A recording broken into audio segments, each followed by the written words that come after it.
Welcome back to the podcast. I am so excited today to introduce my guest, Melissa Ramos. Welcome, Melissa. Hey, we're just gonna be talking like we're having coffee. Yeah, man. Yeah, we were just doing that in the pre-chat, and I was like, we have to stop talking right now because this is too much. We got to get this in the podcast. So yeah, I'm excited to have you on because you are. I will say this. I've said this to you many times. You are my sister from another mister. I have so much love and adoration for you. So I wanted to do a mind meld with you today on essential oils. Yeah. I want to give people advice on, evidence around their use, dosage, how to use them. I think there's a lot of confusion. We sometimes see online these like outlandish claims. And this is why I wanted to come to you because I love you because you are evidence-based. So yeah. Let's talk about, before we dive in, I wanted to maybe just share with the listener, for those of you listening that are not familiar with Melissa, just your origin story. I know you have a background in Chinese medicine. You're a nutritionist. You are the OG in the online community in terms of building up a tribe and offering. So just give us a background in terms of where what your credentials are and what you think attracted you to this line of work.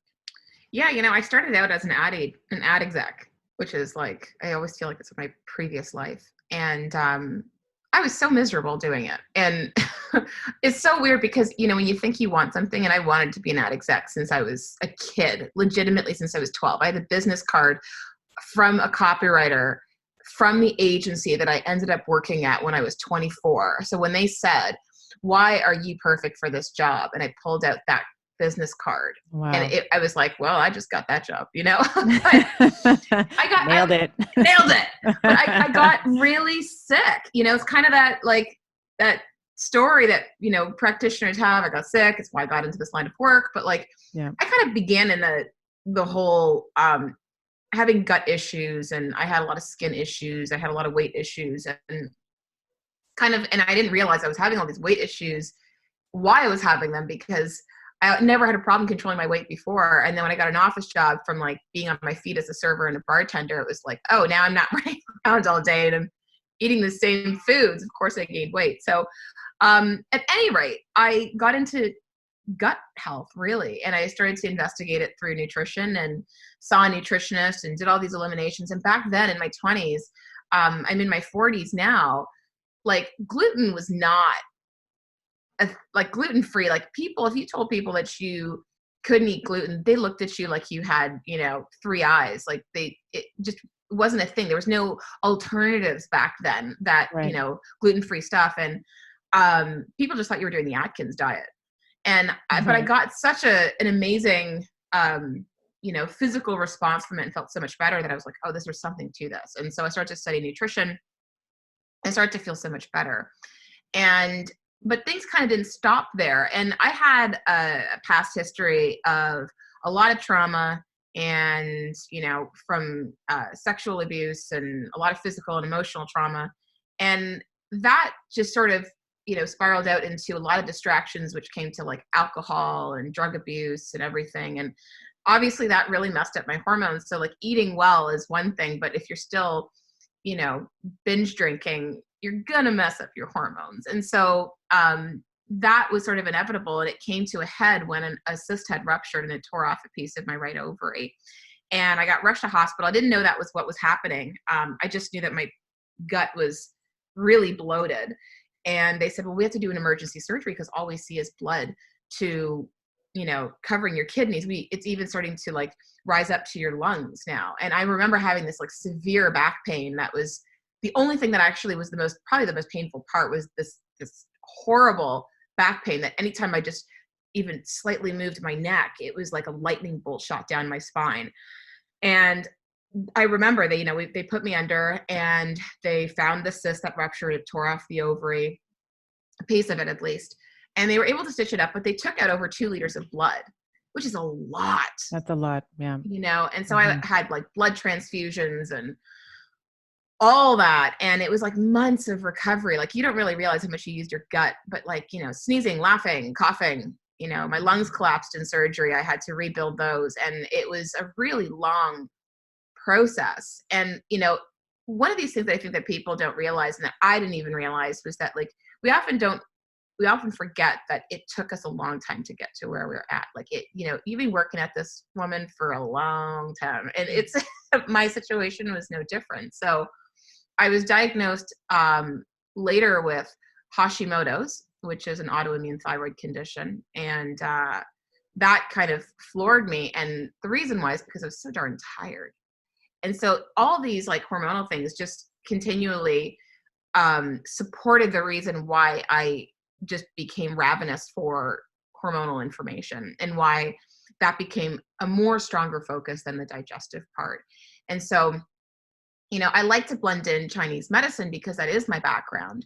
And I did study Chinese medicine, and I did become an acupuncturist, and I did have an in-person practice until I was like, I kind of want to reach a larger demographic. Like, you were a chiro, and it's sort of the same thing, right? And I really wanted to be online for so long, and all my colleagues were like, you're just crazy. Like, how are you gonna, it's almost like you're abandoning what you studied so long for. How on earth are you going to translate this? And there's a lot of things I could translate from Chinese medicine. Just because I can't needle people, over a Zoom call, I most certainly can apply a lot of the principles of it. And I still do. And I think that is a bit of an edge that I think I have in this space, because it's not just nutrition. It's also that Chinese medicine, East meets West sort of marriage that I think has been quite beautiful. I agree. And I would also add to that you also do a lot of mindset work. I remember one of the first times when I was dabbling in the online space was doing a webinar for your sexy food, your group on mindset. So I would also add, you're also one of the people who integrate. It's nutrition, it's exercise. You're very open and honest about those things, but you're also very forthcoming and emphasizing the value of mindset, which I appreciate. I think that people, we hear a lot about mindset, but at the same token, especially in the hormonal space, you can eat what you want. You could have, as many supplements as you want. You can do as much testing as you want.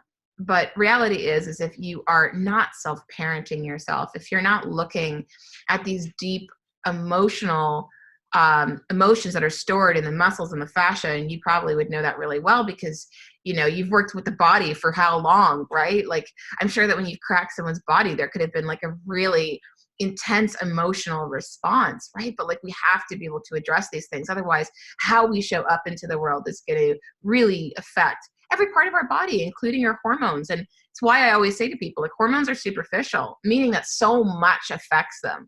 Right? Like, you can address, I've got high estrogen, or I've got thyroid issues, I'm going to address this. It's like, cool, but what caused that to go out of whack to begin with? And that's really the bigger question. I love what you're saying there, because that's very mechanistic, right? To say, it's high estrogen. Well, no, the estrogen doesn't work in, divorced from everything else in the body. So yeah, totally agree with you. And yes, I've had many people, when I've adjusted them, they have had, I would call it a parasympathetic storm, where they just get all this emotion that's been stored in the nervous, the neuromusculoskeletal system, and it just comes out. So, So let's talk a little bit about, you have experimented. One of the things I admire in you, and the experimenter in me, sees the experimenter in you. You've really done a lot to try and fix the gut issues that you have experienced and the Hashimoto's. And you have been, you were on carnivore for a little bit as well. Do you want to kind of go into how you felt that affected you? Was it a positive experience, negative experience? There's a lot of talk in the media right now. And I was saying to you off before we started that I'm going to be talking to Dr. Gabrielle Leon about vegan diets and vegetarian diets and meat-only diets, and the value of animal proteins versus plant proteins. So do you want to maybe comment on your experience with the carnivore diet? Yeah, I kind of fell into it by mistake, to be completely honest. I was in Bali for 5 weeks, and prior to going to Bali, I had discovered that I had H. pylori, which is also known as Helicobacter pylori, and it's a bacteria that is associated with peptic ulcers. And so I had eradicated it. But the thing is, it's funny, I actually shot a video about this, and I always have this, like, I think very visually. And so I have this like visual representation of, okay, so H. pylori, it flattens out the stomach acid, and you need stomach acid because if you don't have the stomach acid, then it's like it's welcoming a whole host of bacteria and pathogens. So I had this like visual representation of like H. pylori going, come on guys, come on into the party. And like all these guys are just like dancing in, right? And that's essentially what happened when I retested my gut. Was there was like this, it just like, it lit up like a Christmas tree with bacterial, pathogenic bacteria. And I was like, oh my goodness. And I became incredibly symptomatic. And when I became symptomatic, it was almost like changing on the symptoms. Like one moment I felt like I had an ulcer, and then the next minute I felt like, could this be SIBO? And what's going on here? And it just was when I was in Bali, I was trying to actually find a ticket to go home early because I would be in pain for 5 hours in the evening, like gut-wrenching pain. I can't stand up, I can't sit down, I can't lie down. It was so awful. And I started to really think, okay, what is it that I'm eating that is causing me to have so much pain? But for some reason in the morning when I eat, or my first meal of the day, because I intermittently fast, that's not causing me pain. And then I realized that first meal, there was like a little restaurant that, this is crazy for Bali because Bali's like vegan smoothie bowls, etc. Mm-hmm. But I would have like eggs, duck eggs. I'd have sausages, bacon. It was like a very high protein breakfast. And I'd eat that and it was fine. And, here I am like testing all these different foods. Like maybe I'll have congee because that's like a big thing in Chinese medicine. Pain, like everything, pain. Until I was like, I'm just going to have high protein and let's just see what happens. It was like literally flipping a switch. I had zero pain. So much so that I remember speaking to my online business manager, and she goes, you actually sound like a different person. And I'm like, okay, I can do this. So I stayed, and some of my staff came over to the villa because it was kind of like a part retreat as well. And it's kind of hard because I know that they want to like check out some of the restaurants. And so at that time I had actually gotten a Cyrex Array 10 panel. And now this is a food intolerance panel, and not all food intolerance panels are created equally. So this one, what's great about the Cyrex, and this is not a plug for them by any stretch, but for personal gain, but more so that Cyrex tests the protein, right? So understand that, for me, for example, cooked broccoli is fine, but raw broccoli would not be a good idea for me to have. It was because they have these red light, yellow light, green light foods. And so I saw when I came back, I was mortified. I legitimately was intolerant to pretty much everything I was eating. Olives, coconut, like everything. You were intolerant to olives? Olives. What a cruel existence, man. Oh, you want to know what's even more cruel?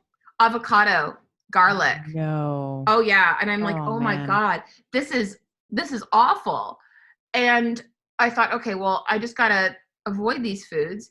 And I'm in Bali, so oddly enough, I can have bananas on my Cyrex panel. But the thing that I want to also preface with this is that just because it says you're intolerant doesn't mean that that is a forever thing.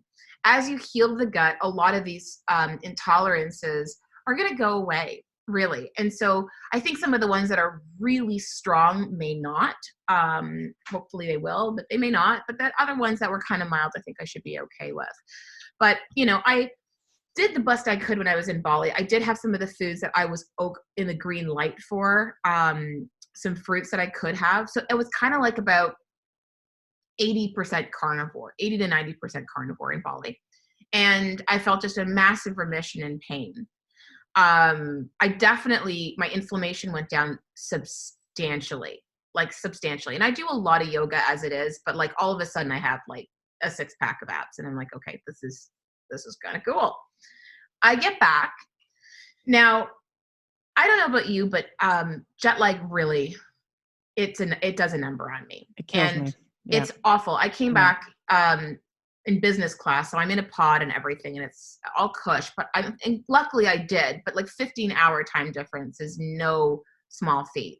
It took me about 2.5 weeks to recover, but I was waking up with a swollen face, like eyes swollen shut, like my adrenals had just crashed. Mm-hmm. And so at that time, I was already pretty iron deficient. And for those listening in who have thyroid issues, iron is incredibly important. But when a lot of people have low iron, again, it becomes this symptomatic thing. Well, okay, I'll just take iron supplementation. But it becomes a much longer conversation of like, well, why is it that you have low iron? And H. pylori, which is a very common co-infection in a lot of hormonal conditions like Hashimoto's or PCOS or fibroids or endo, I end up seeing that H. pylori, because it flattens out stomach acid, you're not able to liberate iron from food. And it also predisposes you to the risk of getting a parasite called Blastocystis ominis, which is just loves to eat and munch away on iron. I haven't been tested positive for that, so I'm happy. But that was probably the reason why I was so iron deficient. You need iron to convert your inactive thyroid hormone to your active thyroid hormone.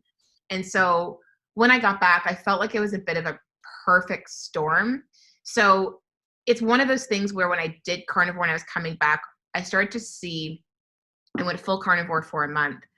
And all of a sudden, my thyroid issues began to get a little bit worse.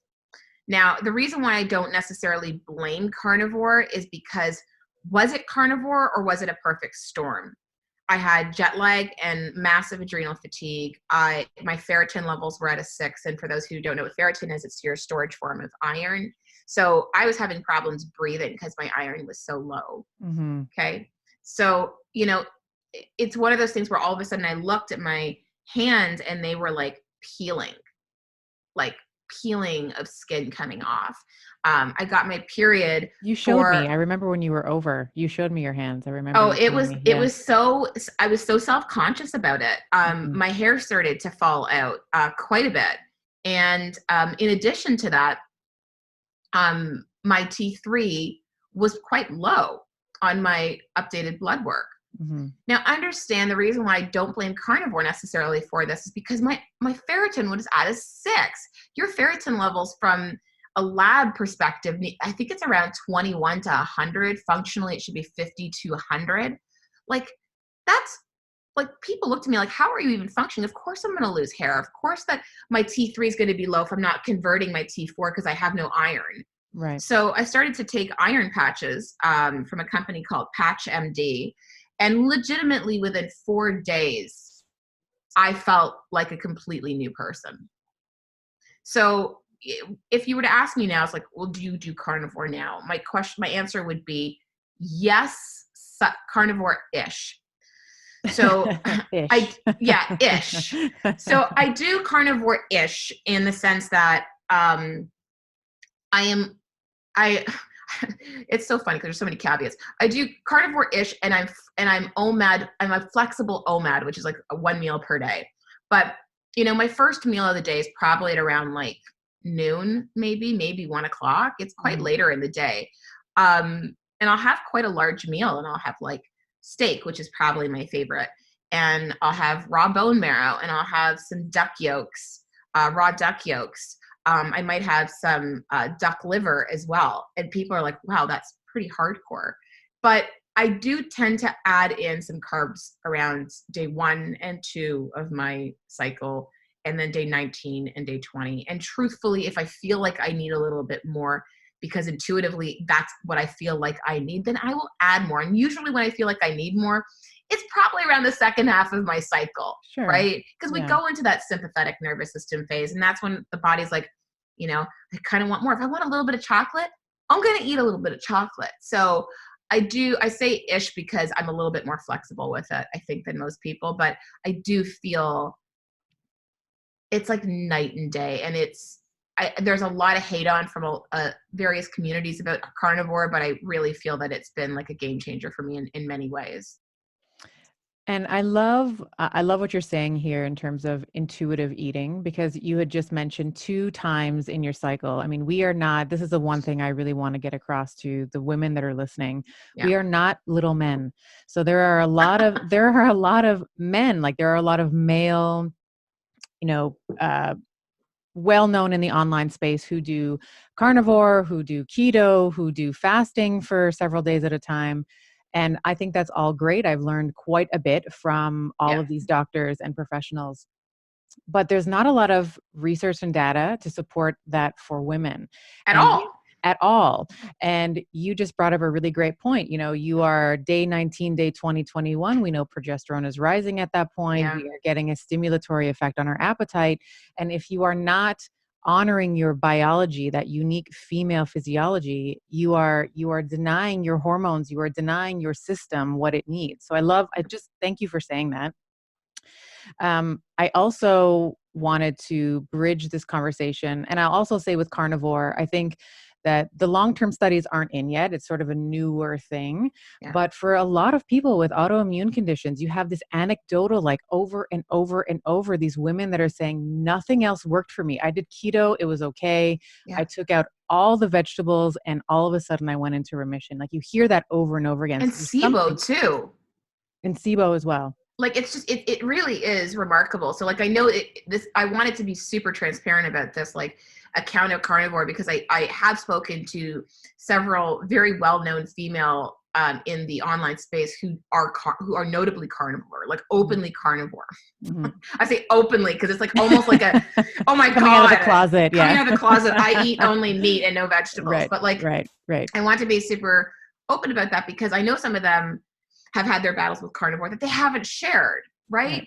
Because I've always said, like, you can, like, labels, I think sometimes can limit us. And that's something really important to understand is like, you have to do what's right for your body. And did I go back to carnivore? Yeah, I did. But I went to carnivore-ish because of the fact that now I can add in the things that I know are not like creating an autoimmune inflammatory response.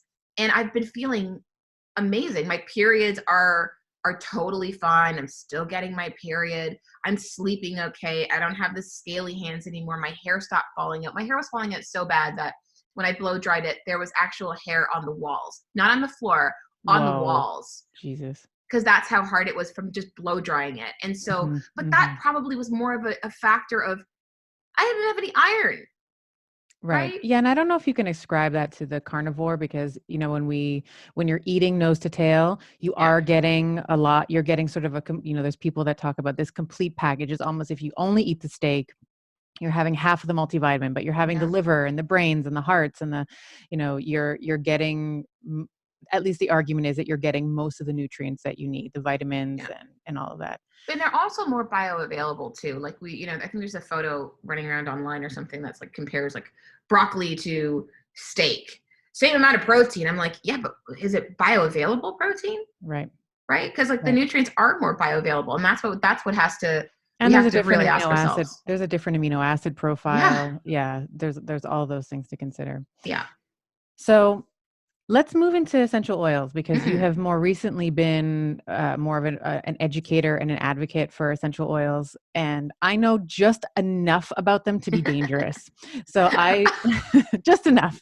And it's funny when I was prepping for our conversation, I realized that I'm actually a moderate to potentially heavy user of them. So really? Yeah, I use it as I have there's one this is a company that I use called doTERRA. The Whisper is my perfume, or Balance is my perfume. Yeah. I use lemon. I'm wearing Balance now. You're wearing Balance. Yeah, I love Balances. I love that one. I don't know what's in it, but I put it on my feet. It's my perfume when I go out. I put lemon in vinegar when I'm cleaning, like the lemon essential oil when I'm cleaning my house. I put on my kids, I diffuse a lavender blend. It's called Serenity. I either put it on their feet or I diffuse it in the diffuser that's in their, like all these different things. I'm like, oh yeah, I actually use this all the time, but I want the expert, you, to sort of walk us through. I want you to be our Sherpa, basically. So I want you to walk us through what's going on. So let's define first what an essential oil is. And I'm a big word nerd, so I want to know why we call them essential. So when I first learned this, I'm like, is it because they're like essential amino acids, like we don't produce them, or does it have to do with the plant itself? Like explain what essential oils are and why they're named that way. Sure. So they're natural aromatic compounds found in plants. Okay. And they can come from roots, seeds, stems, barks, and they're extracted and they're distilled, and they've got these incredible potent health benefits. But the reason why they're called essential oils, so let's break down the word essential oil. So oils, like if I've got an oil that's from rosemary, it's the oil from rosemary. If I've got an oil that's from copaiba, then it's oil from copaiba. But the reason why it's essential is because of the fact that it actually really helps to understand that it represents the very essence of the flavor, and even more so even the odor. And odor sounds like it's a bad word, but like the smell of it, right? And that's why you get these essential oil, and that's what that comes from. Now, what people also have to understand is there are no nutrients found in oil. So it's not like you're getting vitamins and minerals and stuff. Like, that's not what you're getting from it. What you're getting from it are various constituents that are found within these oils. And each oil is going to have various different constituents to it, right? Like, there's linalool, there's limonene, and we're going to talk about some of those that actually make a lot of these oils so freaking powerful. You know, and I think that especially with the essential oil market, much like the olive oil market, if anyone knows anything, olive oil can be incredibly misleading because it could be dyed green. It could be cut with canola oil or soy oil. And essential oils, a lot of them out there are adulterated, you know? And adulteration, for those people who don't understand, it's like adding in chemicals or natural, putting my bunny ears up for people listening on audio. She's air quoting right now. Air quoting, or synthetic fossil fuels that are in there to create the oils. You know, and just because something says organic doesn't really necessarily mean very much in the perspective of, well, where was the actual plant sourced from? It's organic. Okay, it's on an organic farm, but then is a non-organic farm beside it? Is it like, the organic certification is something that has been given to North America, like to Canada or the States, right? We've got our own labels, but like lavender, for example, is a really good representation of this, where it's actually in the high fields in France, right? Now, we know in France, like in Europe, it's very vastly different. So when people say, it's just lavender organic, and I'm like, no, it's from France. Like, you know, like, so we get really tied up in this term of organic. And, oh, well, for example, like, I only trust doTERRA because of the fact that I know that the purity is absolutely everything. Like, and you can even understand that even from smelling the various oils. Like, I remember when I first started buying some doTERRA, I was incredibly reluctant about it. So reluctant. I thought it was a cult, and it kind of is. And now I kind of get it. But I was talking with a girlfriend. I was in New York, and she was using them. She was using On Guard, actually, because she was getting a cold. Oh, I use that one. That's another one I use. When I feel like getting sick, I put it like just under my nose, or my kids too. I do that for my kids. Yeah. It's a great oil. It's one of the staples. And I said, you're one of those, aren't you? Right. She's like, what? You're one of those. And she goes, you don't use them? And I said, no, because it's like everybody and their sisters contacted me about them. And I really don't feel like, I don't want to get into this, right? Like, and also, I also need someone to explain them to me a bit more so that I understand that there's something behind it, especially given that, like, if I'm going to be promoting something that I use, it's not just like, hey, use this. It's my family's also using it. I'm diffusing oils right now. I have 2 dogs, right? Like, we ingest it through inhalation. So I ended up speaking to the people that she got essential oils through, and the woman was a functional medical doctor. So it all of a sudden, I'm like, okay, we speak the same language. Yeah. And so I started to buy some of the oils, and I did keep an essential oil peppermint from another company. And I hung on to it because I was like, I already have it. I'm not going to buy the peppermint from doTERRA. And when I did, and I smelled it, the smell is absolutely different. Like, it's remarkable. And you really can smell the purity in the product. And truthfully, they pride themselves on testing. In fact, every single bottle of oil that doTERRA has an ID number at the bottom of it that you could look up on source2u.com. And it tells you the batch number, right? And there's also something to be said about, like, are they raping and pillaging the land? How are they treating workers in these small farms, right? Are they building relationships? Are they paying people on time? Like, all these things kind of matter, because we have to understand our impact on the world and in the environment when we're making choices for our health, which I think we are so removed in the modern day. Even with meat, for example, right? Like, you're buying a pretty, piece of chicken breast that's like, just nicely packaged. Mm-hmm. Essential oils are no different. We don't really think about like, how did it actually come to the point that now we have this bottle of copaiba that, you know, is very difficult to extract from trees, right? And this is the So difference, I think, between therapeutic grade versus things that you can just buy anywhere that just smell yeah, good. yes, Yeah. yes. And they really had to come up with, like, they were like, oh, you know, there's certified therapeutic grade. This is something that they've just come up with in terms of their own labeling. And I'm like, well, they had to. Like, there was no standard in the industry whatsoever. It doesn't mean they don't do third party testing, because they do. They Mm-hmm. invest in quite a bit, right? So that's also something to also understand about just the company in general. But, you know, essential oils has been absolutely powerful, which is one of the reasons I got into it. But yes, very reluctantly.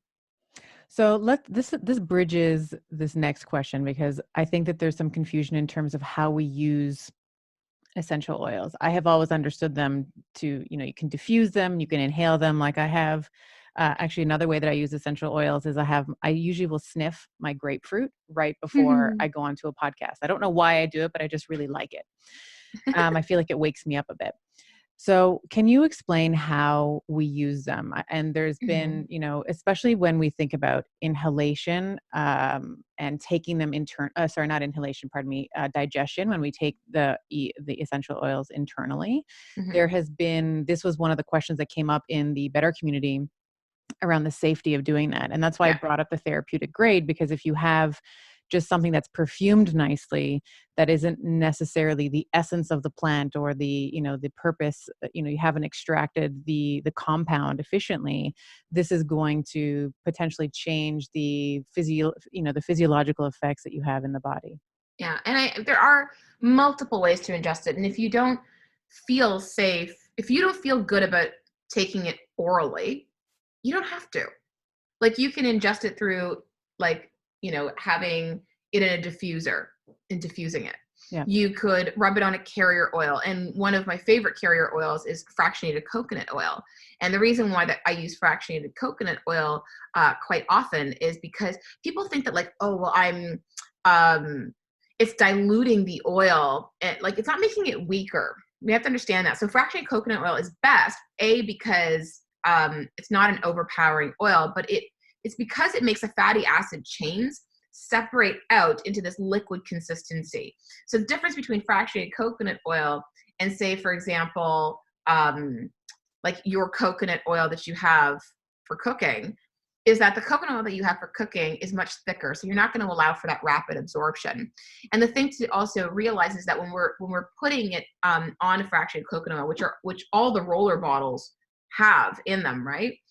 The reason why that they do that is because if you put essential oils on your skin neat, some of which you have to be careful with, what happens is they can actually evaporate faster.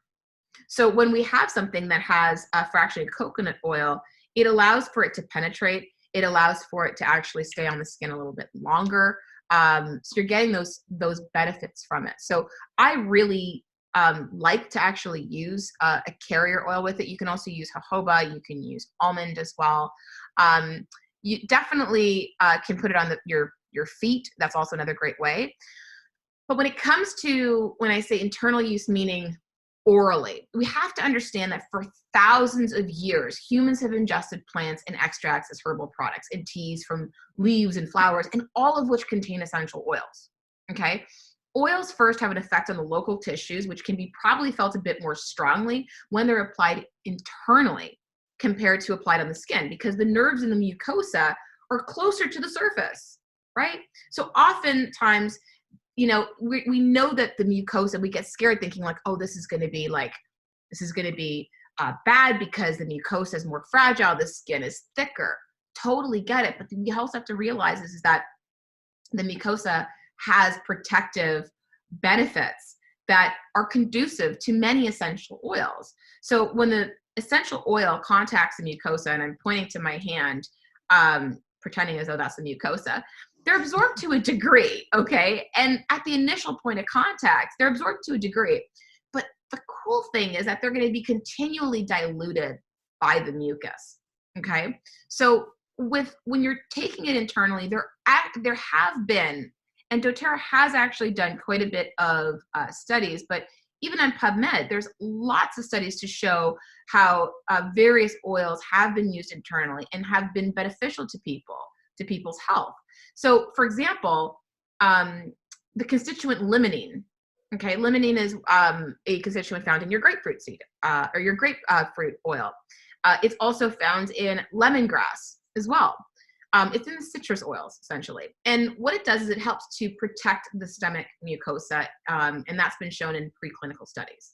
And I've used lemongrass in particular, which is, I've used it either on its own or even in a formula called DDR Prime, because that formula, which has many other things that we'll talk about, other essential oils, but lemongrass in particular has been shown to be helpful against H. pylori.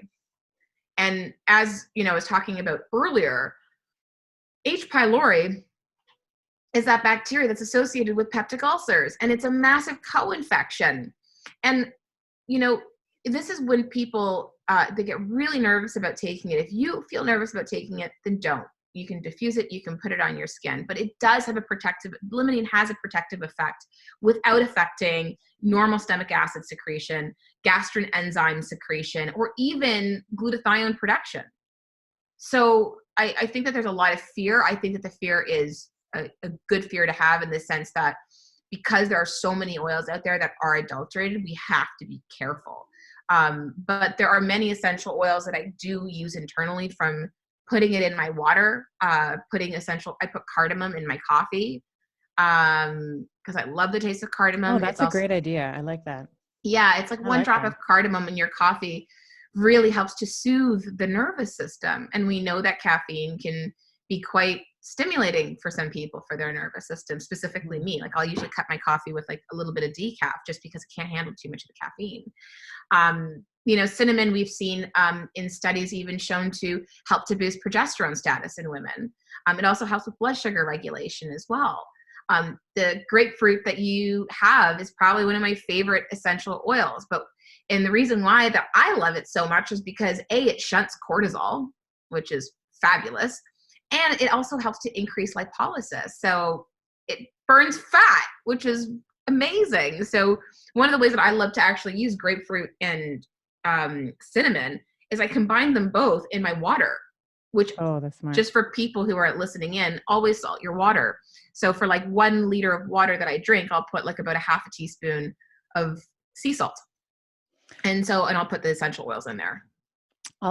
Someone once told me that grapefruit is really good at reducing the appearance of cellulite.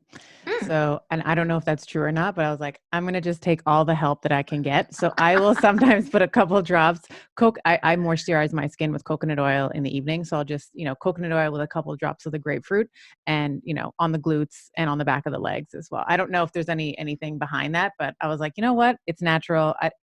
And I have it anyway. So, well, that's the thing is like, and I mean, I have some little pinches that have been there since I was 17 years old. They're just permanent residents. Yeah. They're just there. So I'm like, hey, how's it going? Wink. Yeah.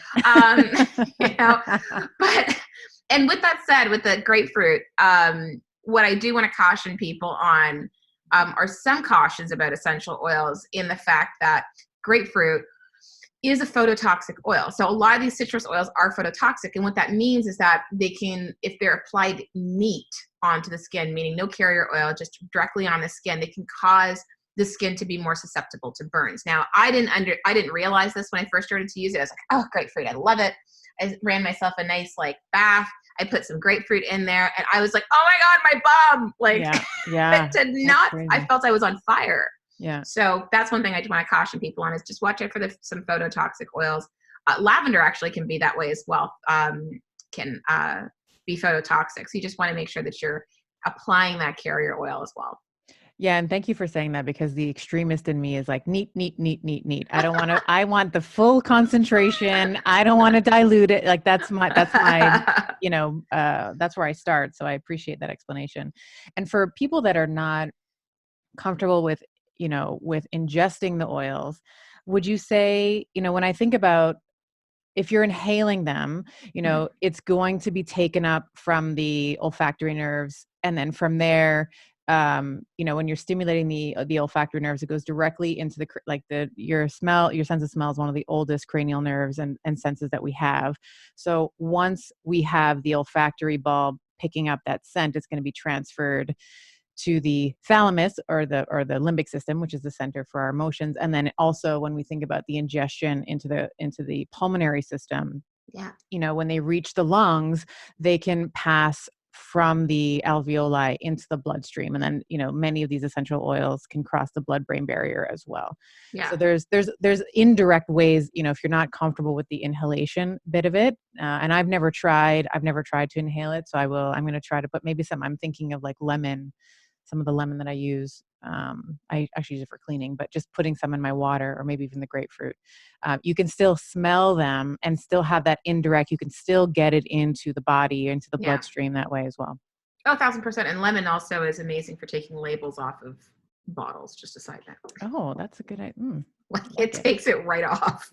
Is there anybody that should not be using, before we kind of get into, I want to talk about thyroid health, and I want to talk about your experience with Hashimoto's thyroiditis and your EOs. Are there any contraindications for essential oil use? Is there people that, certain populations that should not be using it? I would be a little bit careful. Well, several things. So I love peppermint. I still use peppermint with women who are breastfeeding, but very cautiously. And I say that in the respect of peppermint can slow down milk production. So you got to be a little bit careful if you're breastfeeding. So I wouldn't be taking peppermint internally. And when I say I use it, I still do use it sometimes, because if they put if I've got a breastfeeding woman who is got some really bad migraines, and she's using the peppermint touch. So any of the touches from doTERRA are mixed with the fractionated coconut oil, and she just rubs a little bit on her temples. It's not going to be the end of the world. She's not going to stop producing milk, but it's just when women are putting it on and taking a deep breath and they're taking it internally. So that's where I would kind of caution it. If you have pets, you got to be careful. A lot of people, there's this school of people who are like, oh my God, it's going to kill your dog and your cats. And I'm like, actually, if you look up Dr. Roark, Roark, she's an amazing vet, and she talks a lot about essential oils. She's a wealth of info, but one of the things that she has caution about is don't diffuse the mints. The mints are the ones that you want to stay away from with dogs. And the ones that actually work really well for pets are lavender, which also Serenity would be really good. I diffuse Serenity. Copaiba, also really great. And I love Copaiba. But those two oils in particular, my dogs, I have 2 dogs you probably would never have known, and one's a puppy. And I'm diffusing. I was like, okay, I'm going to be on this interview. So Copaiba and lavender right now are diffusing, and we don't hear my dogs. No barking, no crazy. No barking, no craziness, So, and you can add, if you end up diluting these oils, and usually with pets, I kind of treat them almost like they're babies, meaning in the fact of the ideal dilution. So for babies, if you had a roller bottle, for example, which is a 10 ml roller bottle, for example, I would put 1, maybe 2 drops of oil in the roller bottle, and then I would fill it up with fractionated coconut oil. And I say 1 to 2 because it depends on the size of the dog. My dogs are about 30 pounds each, right? And the second one will probably end up growing to be about 75 pounds, which in that case, I probably would put 2 drops in there. With essential oils, less is more. And that's when people start to go, oh my God, but they're so expensive. I'm like, but are they? Because at a 15 ml bottle, you're looking at a 15 ml bottle has 250 drops. Take the price of that at the wholesale cost if you have a membership, and it's actually quite inexpensive given how much you use. So for babies, for example, you got to be careful with how much you're using. You can put 1 drop, for a carrier oil bottle like this, like a roller bottle. Mm-hmm. Toddlers, I would do 2 drops. Young children, I probably would do about 4 drops. And then for teens, I probably would end up doing 6. And then for adults, I do about 10, maybe even up to 15. And again, you can use any carrier oil, fractionated. I don't do generally olive because it has a more stronger scent to it. Mm-hmm. Have used it, but You really, really can use them. And with babies, I've seen people put like lavender is a really popular one. They put them on the base of their feet. Mm-hmm. Even diffusing it can be so powerful. So like, again, if you don't feel comfortable with it, it's not about like, okay, I got to argue this point to death, which is what we do on social media until, you're just bashing somebody until like they're on the ground. It's like, cool. Then if you don't feel comfortable using it internally, then just use it topically or And just diffuse it. don't. Yeah. Don't do it. Yeah. It's all good. That easy. Yeah. Social media is sometimes, I think it's the worst neighborhood on the planet. Like people can just be so, just so much, there's so much trauma response. You just want to reach out and say, I'm sorry you feel this way, man. But I'm so sorry. I'm so sorry. Yeah. And I bring that up because I've seen people I've been attacked in some ways for some of the articles that I've written and some of the theories that I proposed on keto for women and, why women have different brains, serotonergic pathways and stuff. And I've, received things, but you have received you get all the crazies. I don't know what it is. We were talking about this, you were just talking about this post that you just did on steak versus protein powder and people are losing their mind. Well, it's funny because all of a sudden, it's like legitimately, it wasn't even comparing it to it was steak comparing it to a protein powder. And it wasn't even a vegan protein powder. It was a protein powder. And then all of a sudden I have vegans yelling at me saying, unfollowing. And I'm like, see ya. Like, Bye, I mean, at the end of the day, it's like, I don't know where at some point you thought this comparison that had nothing to do with veganism, where you thought this song was about you, because it wasn't. Right. Like, but people will, I always say that the internet is like, the clitoris has over 8,000 nerve endings, but it's not even as sensitive as people on the internet. Like you can't fucking say anything these days. You know what I mean? It's like people get so bent up out of shape. It's like, if you have a problem with somebody, especially if it's a colleague, which is another huge beef of mine, and I'll get off my soapbox, but like, if you have a problem with a colleague in your industry, do me a favor and have the absolute like integrity to contact them privately. Because if you were at their home at a party and they said something that you didn't agree with, you wouldn't be like, excuse me, everybody, let me say about how I disagree with that person right there. You probably would go up to them privately and talk to them. And so say, can you explain?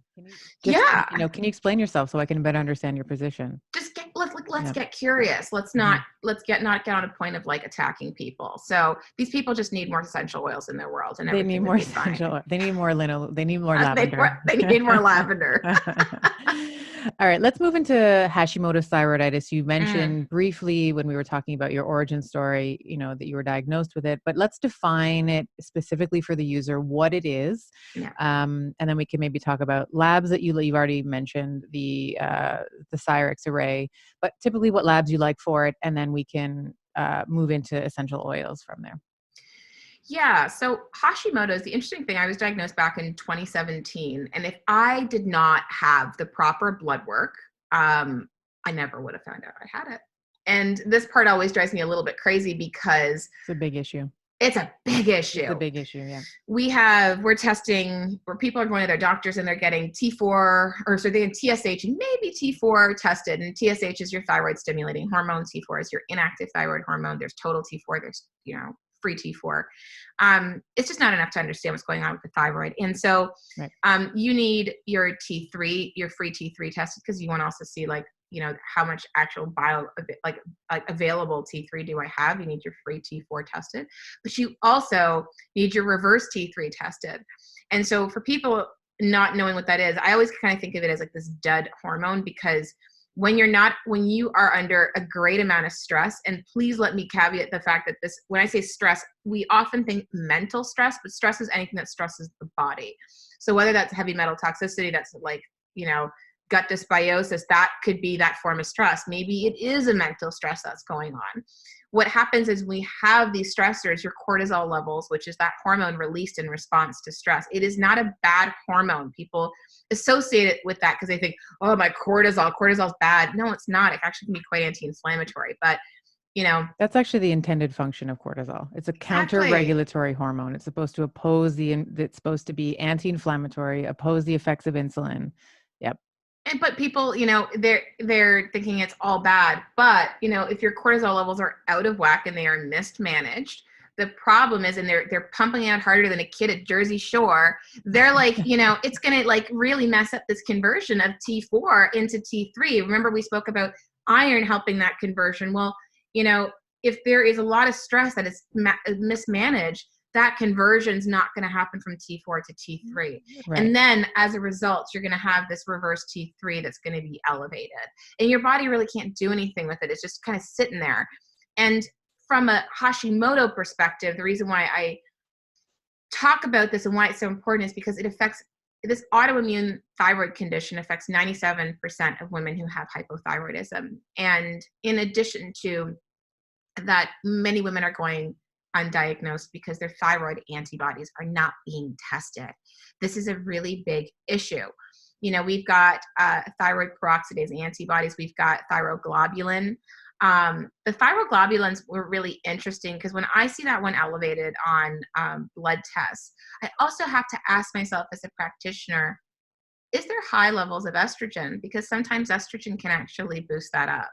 So does the woman also have fibroids? Oftentimes women who have fibroids or PCOS, like these estrogen driven conditions, will also subsequently end up having a thyroid condition.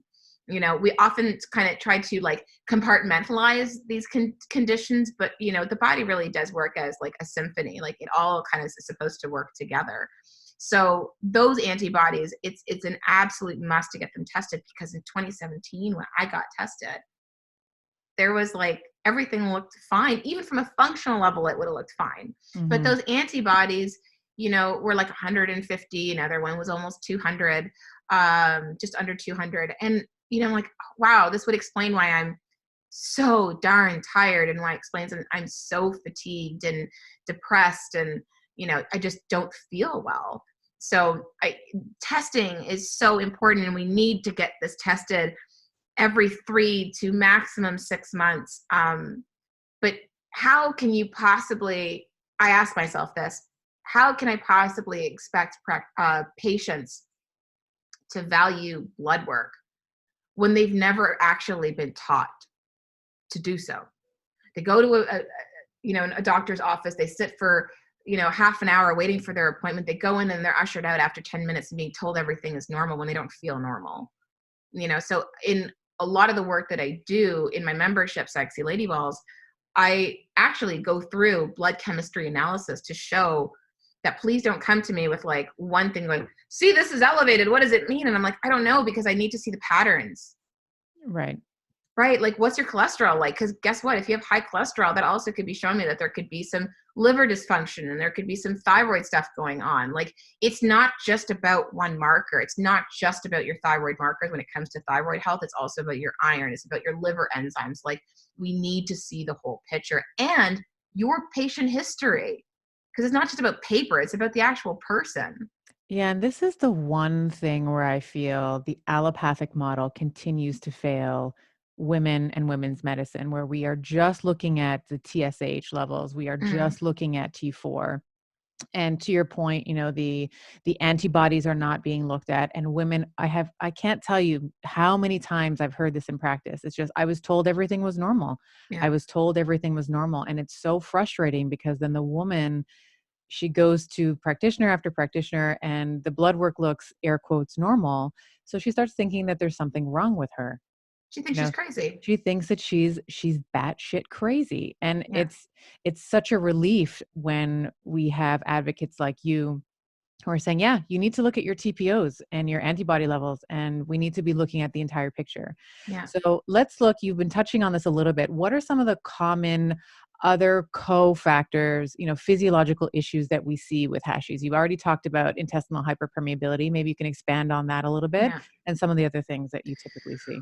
Well, with Hashimoto's, when people say, I have Hashimoto's, now, like, what do I do to fix my Hashimoto's? Again, I think a lot of practitioners get a little bit bent out of shape with me when I say this. I don't believe in what's the root cause, because I believe that there are causative factors.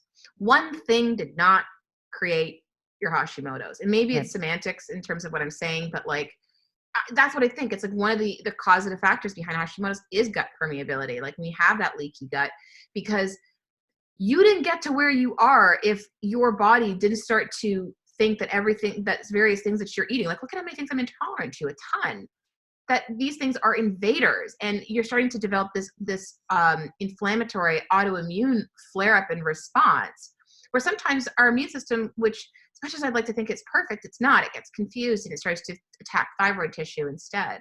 Other things that are very much needed to understand is our mineral balance. And very few, I don't want to say very few, but not many practitioners are talking about this. I think that there's more of a resurgence about this now.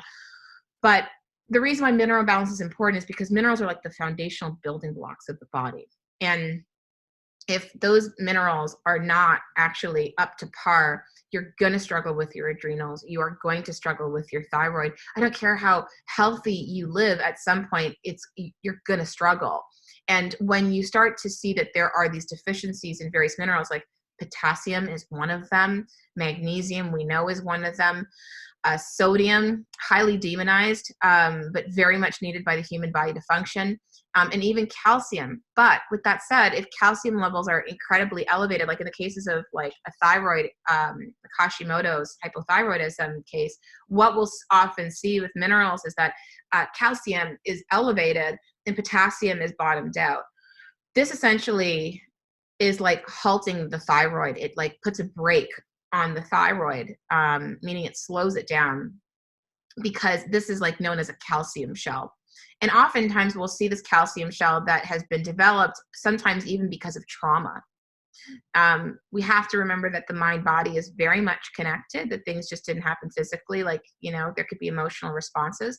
And when we start to break down that calcium shell in practice, people start to like sometimes emotionally break down. We have to make sure that there are, resources set up for them, that this could potentially happen.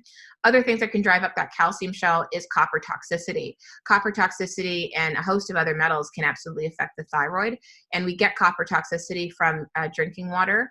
I can't speak for all over the world, but definitely in Toronto, a lot of our pipes are copper. There's a lot of lead in our pipes. Lead also can absolutely affect your thyroid. There's lead even in your toothpaste. And lead is one of those things where it can store in the bones, trying to give it strength until you get older and you start to lose estrogen and testosterone and your bones break down, and that lead liberates and becomes neurotoxic. Mercury as well, a lot of heavy metals. So then the question becomes, how do I detox those heavy metals? Well, I am not a big fan of chelation therapy.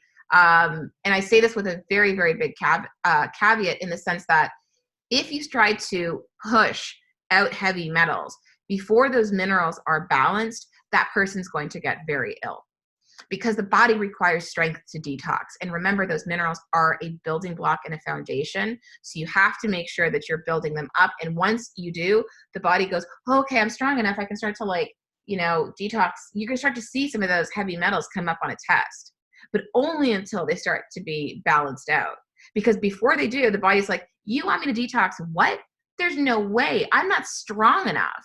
That's like you having like really bad news to tell me. But all of a sudden, I just I don't know, somebody in my family passed away and I'm like just destroyed over that. You're going to hold on until I'm strong enough to tell me that news, because I can't take it right now. The body is no different. That's an amazing explanation. Thank you. I'm letting that sink in. But it's these are the things that I think that people are always like, I want to fix the thyroid. I'm like, what caused the thyroid to go out of whack? And stress, like you got your gut, heavy metals and minerals, stress, mental stress. Like, please, ladies, get your butt to bed. Like, if you're not sleeping, you're going to want to eat everything in your fridge. Your thyroid is never going to get better. Like, it's one of the few things in life that are free. Just do it. Yep. It's funny. I often joke, people will come to me for, oh, I want to lose weight. I'm like, sleep for 8 hours for a week and see how much weight you lose. Yeah. It's a free diet.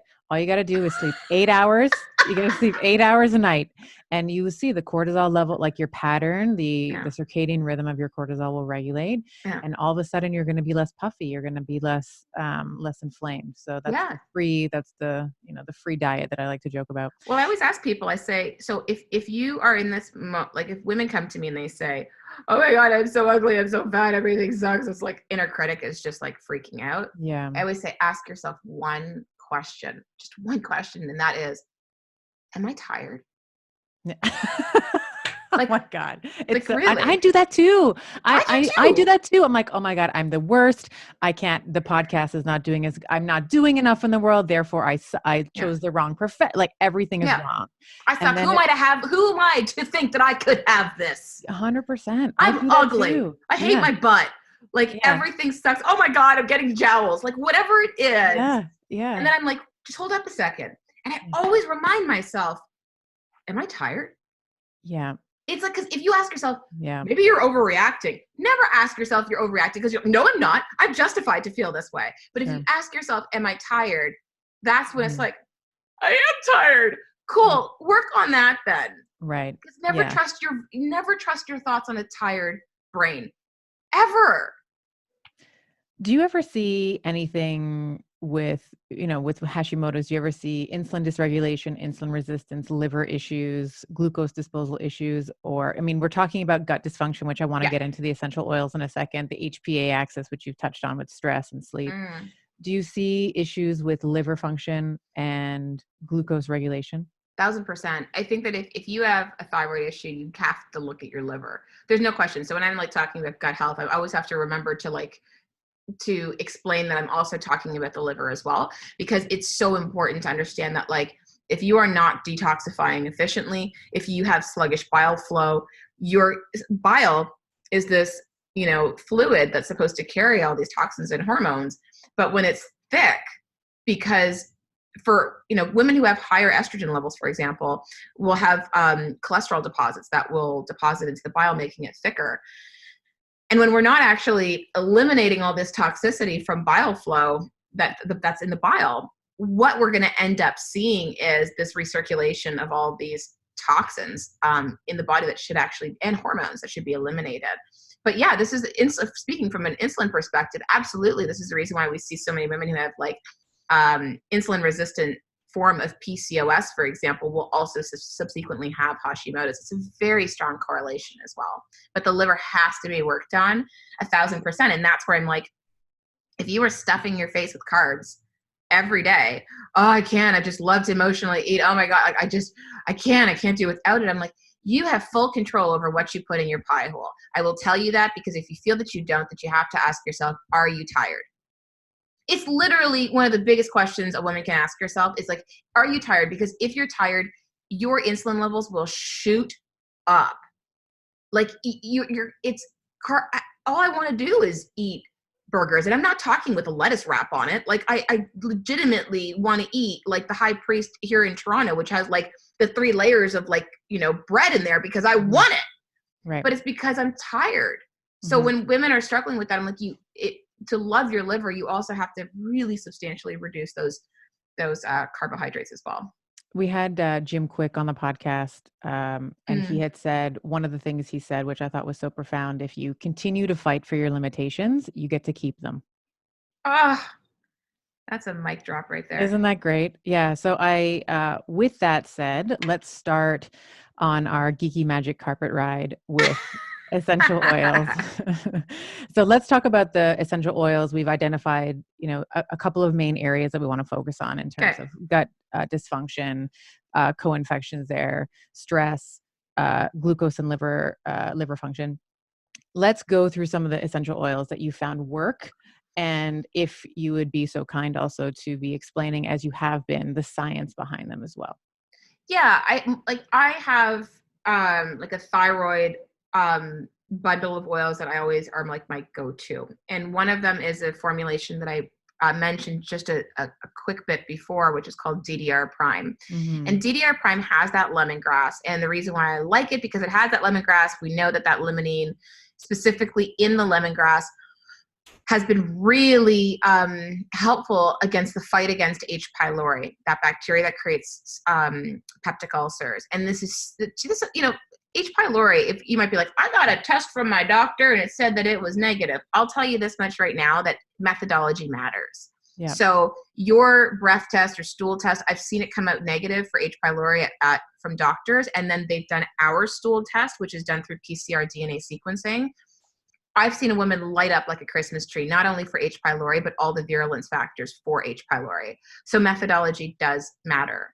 But lemongrass is very helpful for that. It also has frankincense in it. And I love frankincense with a huge passion. Frankincense and wild orange, which is also in DDR prime, actually been shown to promote a healthy response to free radicals. But frankincense in particular is really powerful. It's known as the king of essential oils. I think that if people have essential oils, this is one of those ones that is a staple to have. Okay. That's what they brought baby Jesus, no? Exactly. Baby Jesus. It's good enough for baby Jesus. It's good enough for me.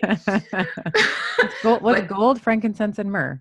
Exactly. Yeah. Exactly. And myrrh is one of the other ones I love, which we'll get to. But researchers actually found that frankincense helps to prevent the release of leukotrienes.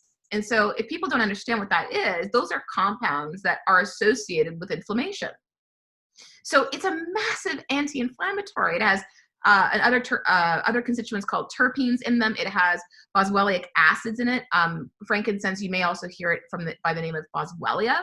But again, very strong anti-inflammatory compounds, which we need these anti-inflammatory compounds for our gut. Okay. The other, speaking of anti-inflammatory that I love about frankincense, because I can go on a tirade about it. Yeah, let's go there.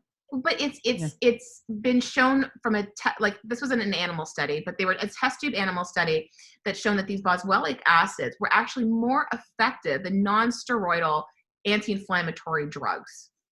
So like Tylenol, aspirin, these kinds of things. Yeah, with fewer negative side effects. So I love frankincense for that anti-inflammatory support. Now, you're also getting, some of that limonene from the wild orange because it is a citrus oil. There is thyme also in DDR prime. Thyme is really effective as an antibacterial. And the DDR prime, I use it so much for Hashimoto's because of the gut and because of the liver. And when you have these citrus oils, like the lemongrass and the wild orange, they're so powerful acting on the liver for detoxification.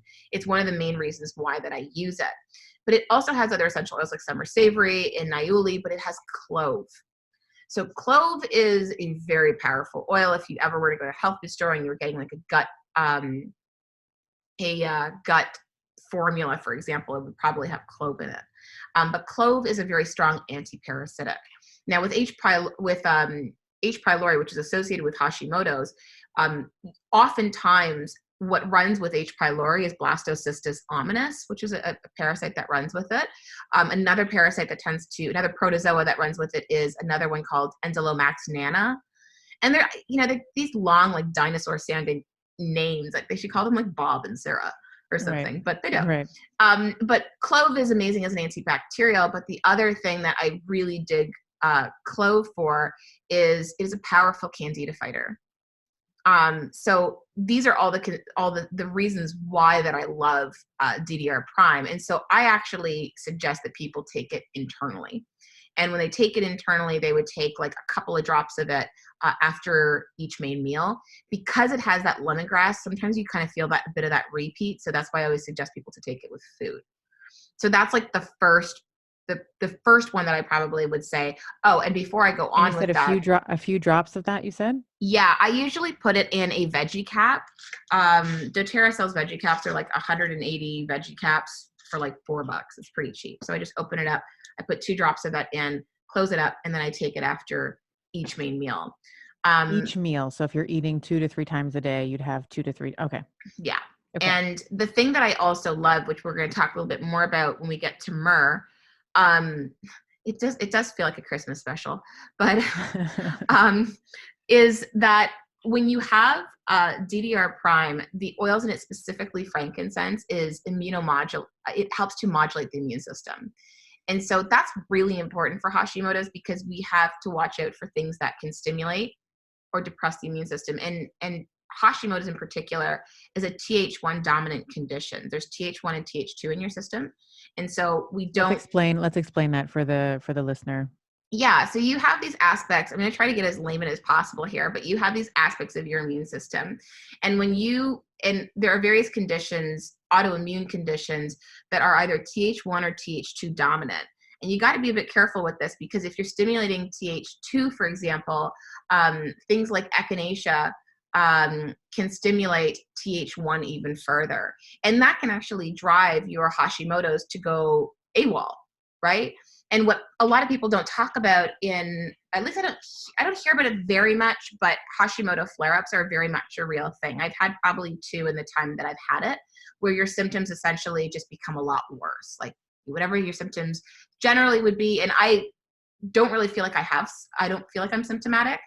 But I definitely would feel symptomatic if I had a Hashimoto's flare-up. And that probably would be because one of those aspects of my immune system went out of whack. Okay. The other thing that can throw your immune system out of whack is if it's fighting a gut bug. So when we do a retake stool test, what we'll end up seeing is sometimes the immune system's really low. And if the immune system is really low, then that could mean it just finished fighting something. So now it's like it just finished battle, right? It's tired, it's exhausted, or it's in the process of fighting it where it could be like elevated. So sometimes that can drive up some flare-ups to happen as well. Okay. So those are kind of the ones. Yeah. So back to your original comment, you said frankincense is very useful for Th1 dominant conditions. Yeah. Yeah.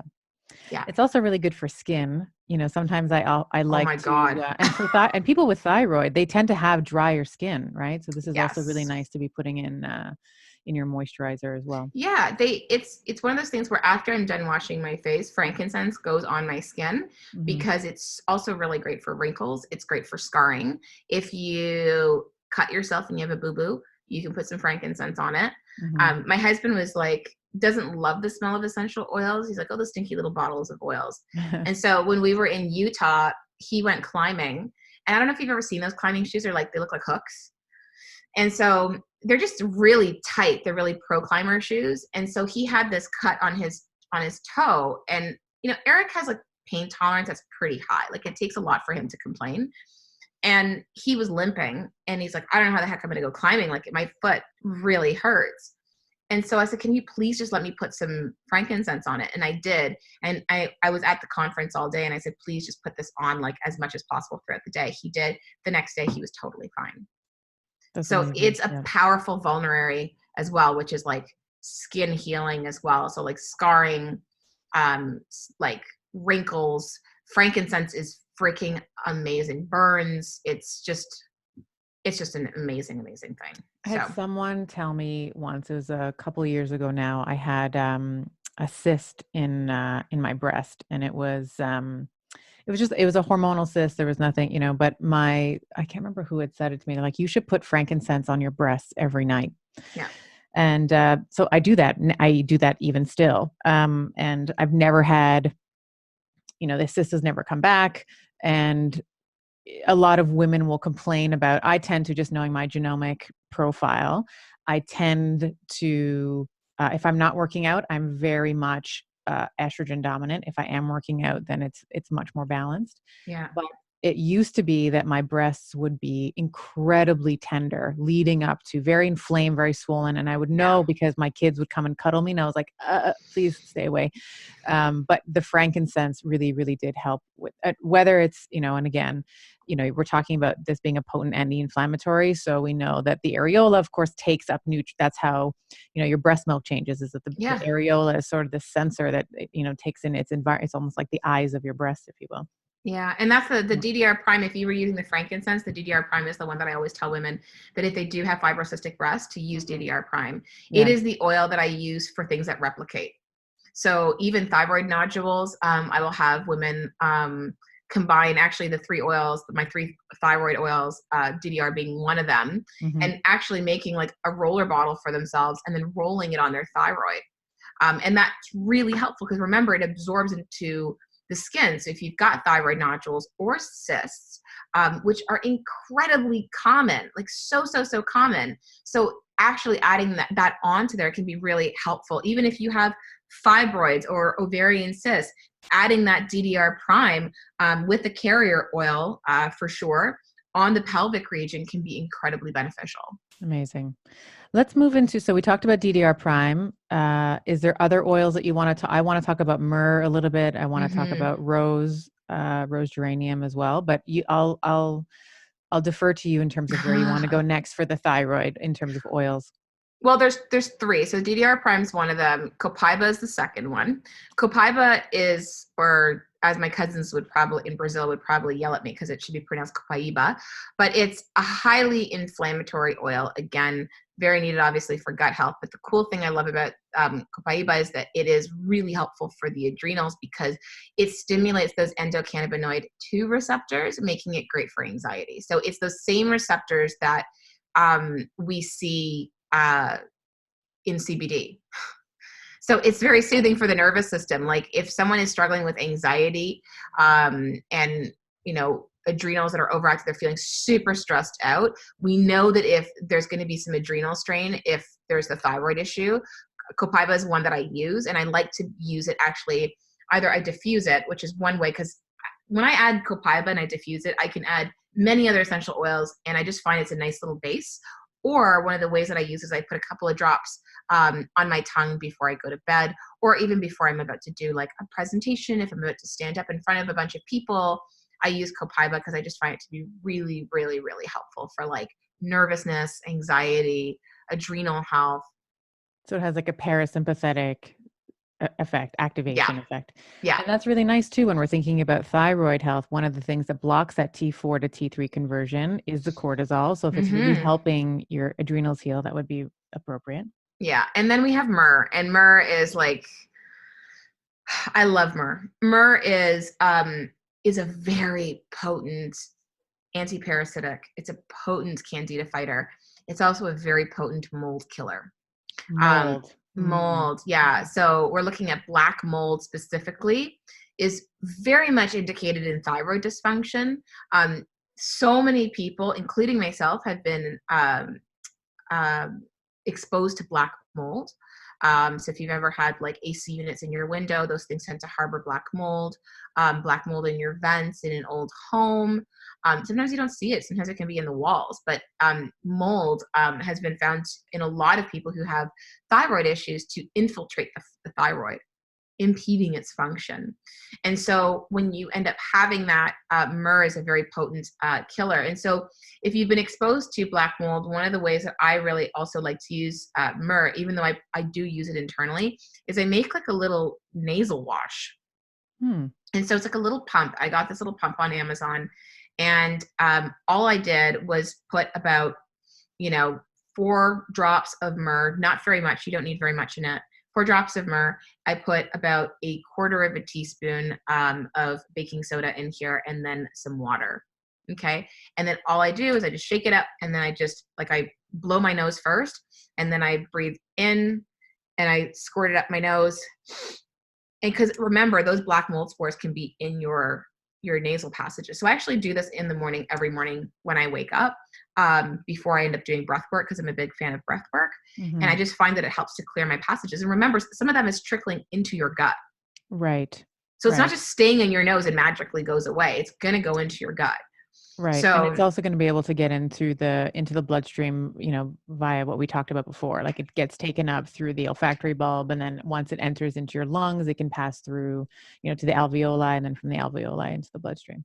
Absolutely. Yeah. And so myrrh also helps to suppress the inflammation that can really mess up your immune system as well. So it's also a potent anti-inflammatory. As I mentioned, it's an antifungal, but it's also an antibacterial, antiparasitic. So all of those things we need for the gut.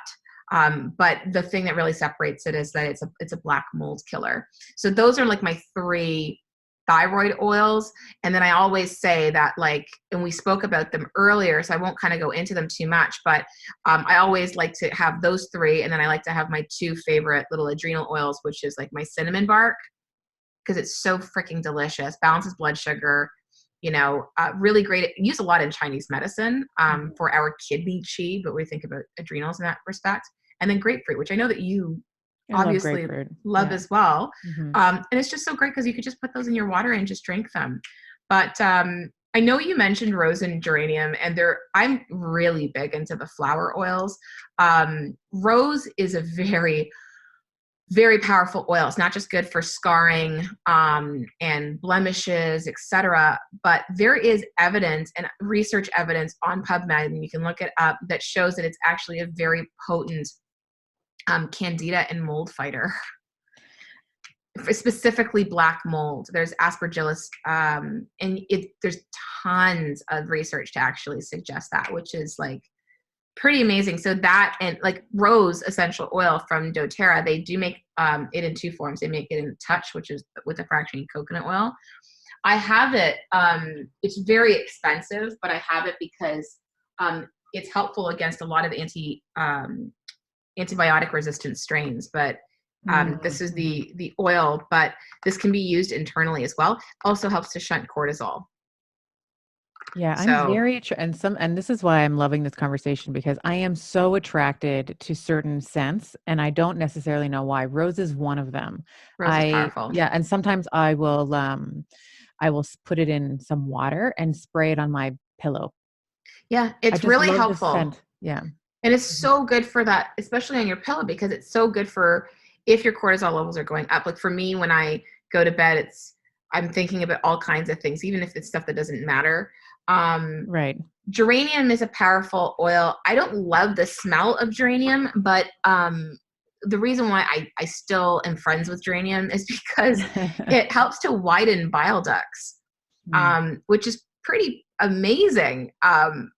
Because it's so amazing for digestive support. So geranium, there's research to suggest that it actually aids the liver and the gallbladder. So we hear about a lot from it could be good for your hormones, but I'm like, but why? And the reason why is because it has an affinity for the liver and the gallbladder. But all the flower oils are like my favorites. Like right now I am obsessed with magnolia. Magnolia is just I don't know. To me, it smells like candied, what heaven would smell like if it was candied. That makes sense. But it's so great to put your body in that parasympathetic nervous system state to calm the body. Magnolia is amazing. Jasmine is a libido oil. Oh, jasmine. There's something about jasmine. I don't know. I love jasmine tea, but I love the scent. I love the scent of jasmine. Yeah, they have a touch in doTERRA. The company actually had gifted me with the pure jasmine oil, and I'd never smelled it, and I opened it up and I was like, this smells like heaven. Like it's so beautiful, but it is definitely does increase energy, and it is very much associated with helping to boost libido as well. So, these oils are not just like, yeah, a lot of them smell great. Some of them don't smell that great, but they really are. We have to see the therapeutic qualities behind them. Like my biggest complaint right now about essential oils is that I just need a better organization system because they're everywhere in my home. Right. I have them in my bathroom because I have rosemary in my bathroom. When I'm done showering, I actually get a couple of drops of rosemary, neat, and I put it and I massage it into my scalp. And the reason why is because rosemary, especially for someone who's got thyroid issues, you're always worrying about your hair. I think women generally worry about their hair, right? 100%. Like how much hair is falling out, right? Yeah. Well, there was actually a study that was done to show the effectiveness of rosemary for hair growth against minoxidil. This is a medical solution that people use for hair, essentially. Yeah. And so it actually showed that rosemary had the strength of rosemary, the benefits of rosemary were as comparable, if not more, to minoxidil. So I actually rub it on my scalp. And also we've seen in research that rosemary helps to increase concentration. So for me, this is something I do in the morning, because I even sometimes put a little bit of peppermint in there as well, just to kind of like. That's the one I found for hair when I was doing my prep for this podcast. It helps with that anagen phase, or prolonging the anagen phase of hair growth. Peppermint. Yeah. And we're going to link all these studies. Sorry. Yeah. I just wanted to say we're going to link all these studies that you're saying. I have a list of them. People are probably frantically writing. Yeah, no, don't worry. If you're listening and you're like, oh my gosh, I need to read this, I'm going to put these all in the show notes.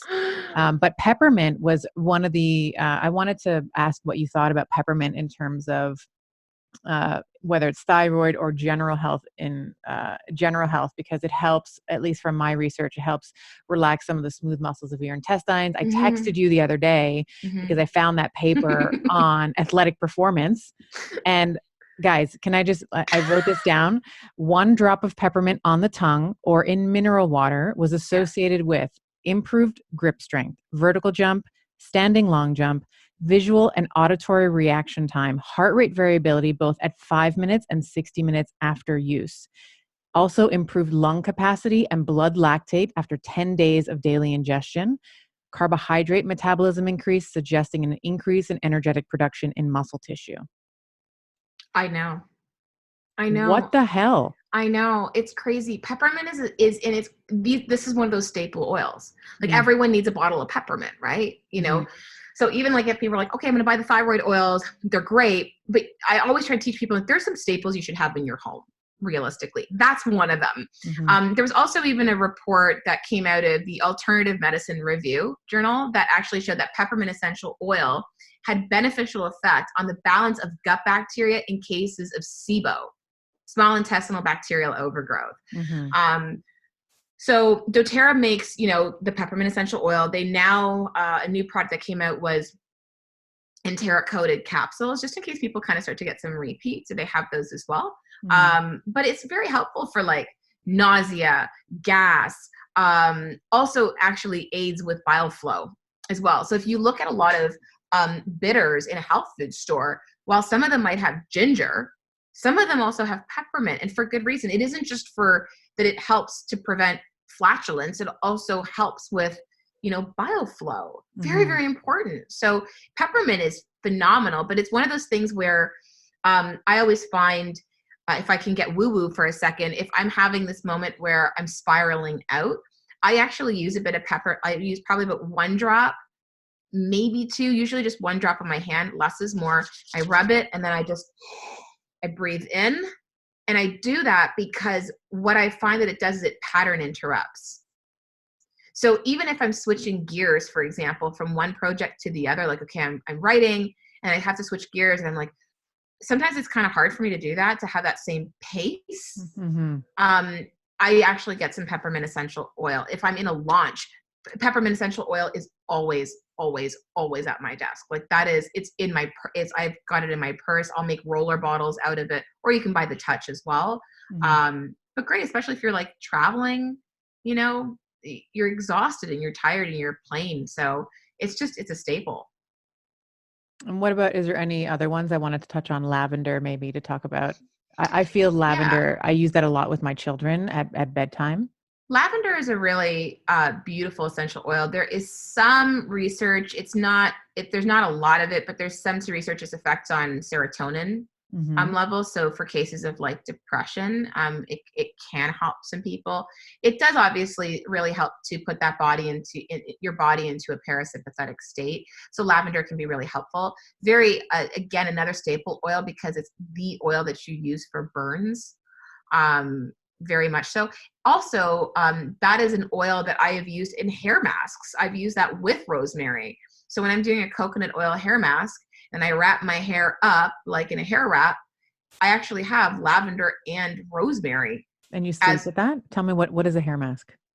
So what I do is I warm up some coconut oil, not hot, obviously, warm it up. And then what I do is I add in 4 drops of rosemary and then 4 drops of lavender into that oil. And then I just start at the tips and then I work my way up until I get to my roots. And then I just make sure that I just like try to get as much as possible into my hair.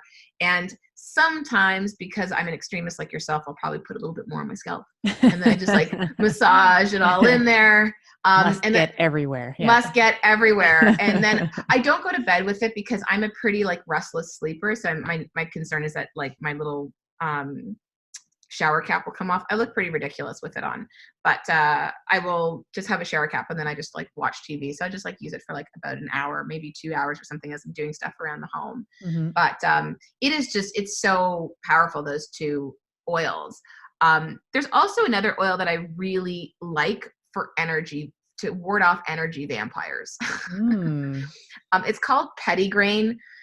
Pettigrain kind of smells, they've noted it as the poor man's neroli. And I think it doesn't get enough credit, but you actually can put pettigrain and put it on your solar plexus chakra if you feel like you're going to be going into a situation where you just know that there's some people who are just going to like try to suck your soul. Mm-hmm. That's a really great oil to be using for that. But yeah, you know, there's so many oils that I could like go off on a tirade about. Like, Yeah, you love them. It's so I love obvious how them. much you love them. Yeah. And just, I wanted to circle back to lavender for a minute, because lavender, you talked about some of the stress and the anxiety and the antidepressive effects. It's also, when I was prepping, and you may have come across this as well, it helps with, and it might be specifically the linalool that's in the lavender EO, but it prevents cognitive decline. So they were studying Alzheimer's disease, and what they noted was using, and I'll link this study in the show notes so you guys can take a look, but it reduced oxidative stress. So it reduced something called superoxide dismutase.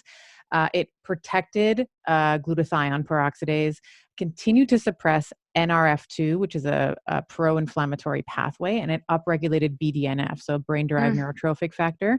This is one of the things I always like. It's like the miracle grow for your brain, right? It keeps, if there's an organ that you want in your body big, thick, and juicy, it's your brain. Right? That's what I always, and like lavender. I kind of went really far with that last comment, but I'm not going to. Yeah. I always like to get a laugh out of people there, but the lavender has been shown to help have these cognitive, these protective effects. So I was very impressed with the breadth of literature around lavender. It's also a powerful antifungal. So when women have yeast infections, I'll tell them to get an organic tampon and soak it, and you have this organic tampon that doesn't have the applicator. You get some coconut oil, you melt it, and put 7 drops of lavender in there, put 7 drops of tea tree oil in there, mix that up, soak the tampon. It won't expand because it's coconut oil, and put that in. You get a little tingle at first. It's nothing that's going to hurt you. And I'm telling you, this is the best way to get rid of a yeast infection from a topical, as you're working on like the diet and the probiotics and stuff. But like from a topical relief perspective, when you just want to like scratch your vagina to death, it's so powerful, because lavender is also an antifungal. That's amazing. Yeah. So it's so good. That's great. I want to move into a little bit of rapid fire on essential oils with you, just for fun, just to kind of get the first thing that comes to your head. And if you had your favorite, what is your favorite essential oil for energy? Peppermint. And favorite essential oil for stress? Copaiba. Copaiba, or copaiba for your cousins. Yeah. Yeah, they're copaiba, or maybe magnolia. Magnolia has been a big favorite of mine lately because it's so pretty. And essential oil for PMS or cramping? Ooh, I wouldn't say an essential oil. It's a blend. It's called Claricom, and it's a roller bottle. I always joke and tell people, like, tell women, every woman with a vagina needs one. And my husband's every like, woman with a vagina. Yeah, okay. And my husband's like, what? But it's true. It works so freaking well. And even if you don't have your period anymore, you can rub it on your neck, because it has such a calming effect to it as well. Love that. Favorite carrier oil? Probably fractionated coconut oil. Fractionated coconut oil. What is the one EO that you use every day without fail? Ooh. Right now it would be magnolia, but it would either be that or even black spruce. Okay, what is black spruce? We haven't. Black spruce is actually originated from the boreal forest in Canada. It originates in, they source it from Quebec, way up north in Quebec. And black spruce, the reason why I use it is mainly actually for an energetic perspective, although it has been shown to be effective for respiratory issues. A lot of the tree oils like Douglas fir are all really good for like respiratory issues, because a tree, right? But from an energetic perspective, it's very grounding. And I always find that when I'm at a point in my life where I'm up leveling, sometimes I just get really nervous because I'm like, oh my God, something's coming. Right. And my head just kind of spins out. I'll actually put some carrier oil on my feet before I go to bed. And I always put black spruce at the base of my feet because it really does ground. If I ever have those moments where, so that happens every single night. But if I do have those moments where I start to feel like, who am I to think that I could have this? I will actually, or any fear, I end up rubbing it on my chest. Because right now, like your thymus activation almost, right? Yeah. Yeah, I rub it on my chest, and it's like I'm writing my book now. I actually set fire to my old book idea, which is crazy because it took me like months of work to do. And I'm writing my new book, and it's been really hard emotionally writing it. And so I've been putting black spruce on my chest every single day, and it's like almost an immediate effect of like how great it makes me feel. That's great. I love that. Yeah. What has been the discovery about essential oils that has surprised you the most? It can be a specific oil, its effect, or your experience with it. Probably the stat that got me into it, which is that they're 70 times stronger than dried herb with multiple applications. Like for me, that was the thing that locked me into it. That I was like, if it's 70 times stronger than dried herbs, why haven't I been using it this whole time? Like, I'm not saying that like this is like it's going to cure this. I really think that this is just a part of your arsenal for sure. But when I found out just how potent and strong they actually can be, I was like, I can't even believe I haven't been including these in my world sooner. Is there anything about essential oils that you've changed your mind about? Probably in the sense that I don't know if it's about changing my mind about. I think it's more about I don't think I realized to the degree of how much quality actually differs. I don't think the wild, wild west, right? Yeah. Oh, absolutely. So that's why with doTERRA, I